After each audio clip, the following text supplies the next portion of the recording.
এন্টারটেইনমেন্টাল cinema, যেখান থেকে সব দিক থেকে আপনারা আসলে ফুল বিনোদন নিয়ে সিনেমা হল থেকে বের হবেন। সেই জন্য জাস্ট কয়টা দিন অপেক্ষা, এটা জলদি নিয়ে আমরা অবশ্যই স্পেশাল ভাবে আপনাদের সাথে কথা বলবো। আচ্ছা, বরবাদ সিনেমার টিজার অবশ্যই দেখেছি, নামটাকেই বোঝা যায় কি ধরনের মারামারি কাজের ব্যাপার আছে, এবং আমরা টিজার দেখে আমার ব্যক্তিগতভাবে ভীষণ ভালো লেগেছে। এবং আমি স্টোরিটা বলবো যে এখানে যারা দেখবে সিনেমা হলে তারা অবশ্যই একরাশ মুগ্ধতা নিয়ে বের হবে, কারণ এই বরবাদ সিনেমাটাই এমন। এবং এখানে যিনি আছেন আমাদের সবার প্রিয়, যেটা আমরা টিম সহ আসলে প্রমোট করতে চাই। তো শুধুমাত্র এটাই বলবো যে ঈদের সিনেমা নিয়ে আপনাদের শুভ কামনায় যেভাবে আমাকে সবসময় রাখেন সেভাবেই রাখবেন। আর আজকে আমরা তো এসেছি খন্দকার্সের আউটলেটের আসলে ব্র্যান্ড ওপেনিং এ, যেটা হচ্ছে ফ্ল্যাগশিপ স্টোরে করাতে। তো সেই জন্য আজকে আমরা একদমই খন্দকার্স নিয়েই আছি। আর ঈদের সিনেমা নিয়ে ইনশাআল্লাহ সামনে অনেক কথা হবে।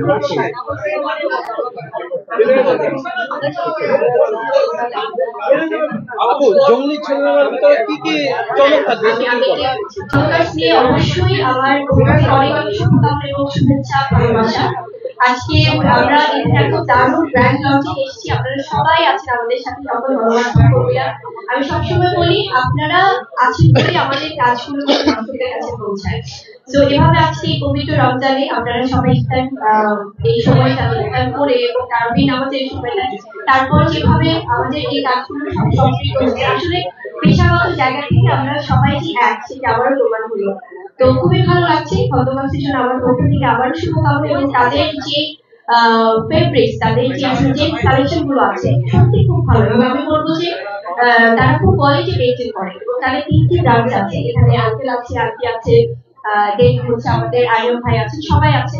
তো প্রত্যেকে কিন্তু সবার জায়গা থেকে খুব অনেস্টি দিয়ে কাজ করছে, এবং বিজনেসে কিন্তু অনেস্টিটা খুব দরকার, যেটা কিনা হয়তো আমরা একটু পরে ঘুরে দেখতে আরো বুঝতে পারবো যে তারা খুব সুন্দরভাবে খন্দকার্সটাকে কোয়ালিটি মেনটেন করে কাজ চালিয়ে যাচ্ছে। সরকারি শুভকামনা, এবং আমি ওয়েট করছি কবে মেয়েদের জন্য কালেকশন আসবে।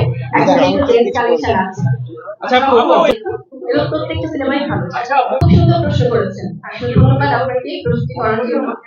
আমরা যারা মিডিয়া পার্সোনালিটি আছি, আমরা যারা মিডিয়া ব্যক্তিত্ব আছি, আমরা কিন্তু যেখানেই যাই সেখানে কিন্তু অটোমেটিক্যালি কিন্তু আমার গণমাধ্যম কর্মীরা কোথাও না কোথাও খবর পেয়ে কিন্তু তারা আমাদের সাথে একসাথ হয়।